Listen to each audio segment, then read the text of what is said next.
Okay, mate. Yeah, welcome to the group. First off, now keep. You're asking about keep here.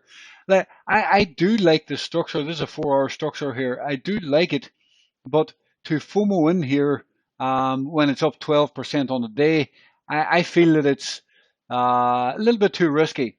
Now, if we go to a daily chart here, you can see, if this is going to continue and move to the upside, there will be a better chance on a new on a new day, because it's a bit extended, and likely at some point today there will be a dip in here and maybe give a better entry.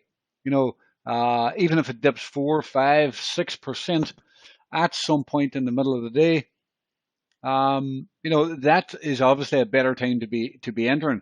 If price comes down near support here, you can see this support.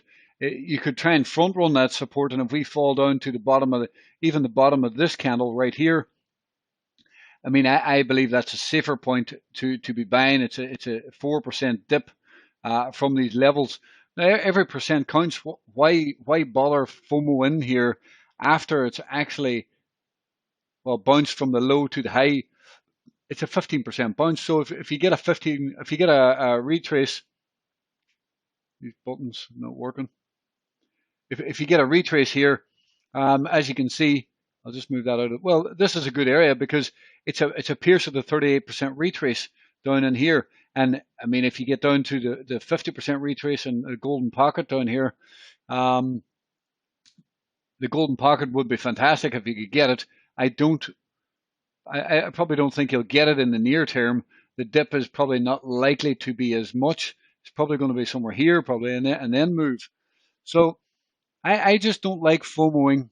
It's a lot safer. It'll serve you well over the years if you don't FOMO, if you try and wait and have those safe entries. Now, there's reasons for this bouncing up here, and it definitely could continue, but I still like it on a bit of a dip. If I'm wrong on that dip and this just continues to skyrocket, so be it. It is what it is. There's always another opportunity.